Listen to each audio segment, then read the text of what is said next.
Halo, assalamualaikum, selamat datang kembali di channel Teknisi Otodidak. Oke teman-teman, di video kali ini masuk lagi, ini ada HP Android Samsung ya. Di sini kasusnya adalah tidak bisa dicas. Jadi untuk tipe-tipe HP Android lama itu masih bisa dibilang mudah ya untuk proses pengetesan, pengecekan dan pengerjaannya. Baiklah. Di sini coba saya cas, namun indikator pengecasannya tidak muncul ya. Nah, untuk step apa saja yang harus kita lakukan sebelum melakukan bongkar pada handphone? Jadi step yang pertama adalah kita coba tes ganti terlebih dahulu ya adaptor ataupun kabel casnya ya. Jadi sering sekali itu terjadi kerusakan, bisa jadi pada kabel datanya ya, kabel casnya, atau pada adaptor casnya. Jadi tidak ada salahnya kita coba tes ganti dulu ya keduanya, biar lebih yakin bahwasanya untuk kabel pengecasan dan adaptornya tidak ada masalah. Oke, sekarang kita tes dulu apakah berhasil. Oke, sepertinya sama saja. Jika hasilnya sama saja ya, tidak ada perubahan, kita bisa lanjut ke tahap berikutnya, yakni kita akan coba periksa bagian konektor baterai ya, pada bagian ini dan pada bagian ujung baterainya nanti akan kita coba bersihkan. Di sini saya akan coba bersihkan pakai pinset ya. Teman-teman bisa pakai besi ataupun pakai amplas ya untuk membersihkan. Biasanya pada bagian BSI-nya ini jika kotor atau korosi, biasanya untuk pengecasan itu tidak akan muncul indikatornya ya. Nah, kemudian yang perlu dibersihkan berikutnya adalah pada bagian pin baterainya seperti ini ya. Pada bagian ujungnya ini bisa dikerok atau dibersihkan pakai ujung pinset maupun ujung besi yang agak tumpul ya, jangan yang terlalu tajam. Dan trik ini bisa teman-teman coba untuk tipe baterai yang bukan baterai tanam ya, karena kalau untuk yang baterai tanam itu tantangan pertama adalah ketika proses bongkar mesinnya ya, itu sangat berisiko. Jadi untuk baterai-baterai tanam itu yang pertama perlu dieksekusi biasanya itu pada bagian baterainya ya, bisa coba dilepas dan dipasang kembali. Itu juga di beberapa kasus ada yang kemudian bisa dicas kembali karena bisa dikatakan itu baterainya terjadi stuck ya, macet, jadi sehingga baterai tidak bisa membaca arus yang diberikan oleh charger ya. Oke, baiklah, di sini hasilnya sama saja, tetap tidak ada perubahan. Dan sekarang kita akan eksekusi, kita cek pada bagian konektor casnya ya. Kita di sini akan persiapkan, ini ada kuas sikat gigi ya, bisa pakai kuas atau sikat gigi bekas. Kemudian di sini saya juga pakai thinner dan ada juga jarum.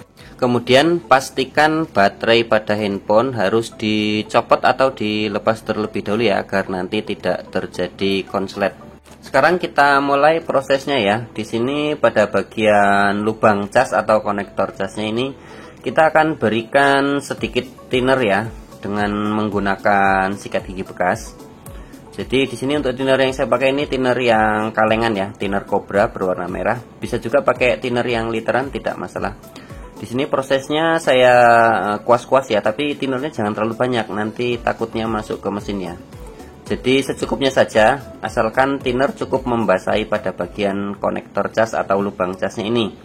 Jadi sering sekali pada bagian lubang cas ini itu terdapat kotoran yang mengganjal atau menggumpal sehingga menghambat arus pengecasan dari charger ke handphone ya. Jadi seringkali dibersihkan seperti ini juga beberapa kasus bisa sembuh total ya. Sebenarnya akan lebih efektif jika kita membersihkan kotorannya itu ya dengan cara membongkar terlebih dahulu bagian mesinnya, karena nanti akan lebih terlihat jelas ya bagian-bagian mana yang terhambat oleh kotoran tersebut. Namun karena resiko bongkarnya terlalu besar, jadi di sini kita akali saja pakai jarum ya. Jadi kotoran yang menggumpal itu biasanya kalau disikat saja itu susah untuk dikeluarkan. Jadi di sini kita gunakan alat bantu berupa jarum ya untuk mengeluarkan sisa-sisa kotorannya. Lakukan trik ini ya secara berulang-ulang sampai benar-benar terlihat bersih ya pada bagian konektor casnya. Jangan sampai ada yang terlihat mengganjal. Dan kemudian pada bagian pin-pin konektornya itu juga dibersihkan ya menggunakan jarumnya. digosok-gosok sampai kiranya bagian ujung pinnya itu terlihat berwarna kuning ya. Karena jika ada korosi maka itu akan menjadi permasalahan pada bagian konektor cas ya. Oke, setelah sudah yakin bersih, sekarang kita akan coba tes ya. Kita coba cas.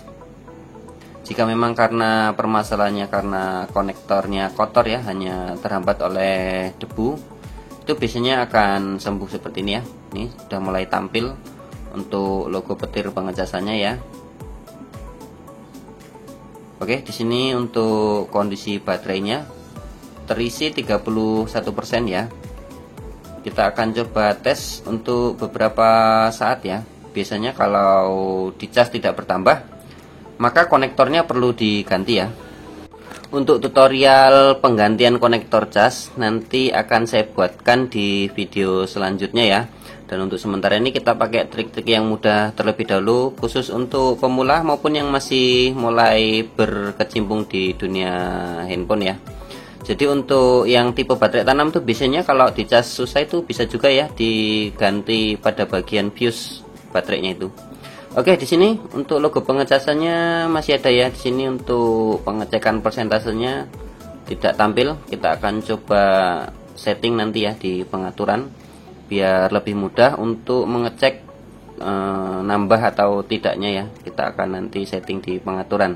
Karena ada juga ya beberapa kasus HP dicas itu ada logo petirnya tapi tidak bertambah, dia malah berkurang. Itu biasanya juga disebabkan oleh pada bagian pin konektor yang tidak terhubung dengan sempurna. Maka dari itu kita akan pastikan bahwasanya di sini untuk pengecasannya nanti bertambah atau tidak. Kita akan setel untuk persentase baterainya di pengaturan, kemudian kita pilih baterai. Di sini kita aktifkan untuk tampilkan persentasenya. Setelah ini kita akan coba tes untuk beberapa saat ya. Biasanya untuk sekitar 5 menit itu wajib bertambah minimal 1%. Jika untuk 5 menitnya itu tidak bertambah 1%, bisa dikatakan untuk konektor casnya itu bermasalah. Dan kasus seperti ini biasanya disebabkan oleh karena sering gonta-ganti kabel cas ya. Ada yang mungkin tidak original, jadi bisa merusak pada bagian pin konektor cas. Jadi saran saya gunakan selalu kabel cas ya, atau kabel data yang original atau yang kualitas terbaik ya. Oke, baiklah, untuk tutorialnya mungkin cukup mudah ya, dan mudah-mudahan bisa dipahami. Buat teman-teman, terima kasih ya sudah menonton. Jangan lupa untuk like, comment, share, dan subscribe-nya ya. Jika ada pertanyaan silahkan isi di kolom komentar. Untuk tutorial yang lain teman-teman bisa lihat di channel saya ya. Untuk kasus-kasus yang mungkin teman-teman ada yang belum diselesaikan, bisa coba komen, nanti akan coba saya buatkan videonya. Terima kasih, salam teknisi otodidak.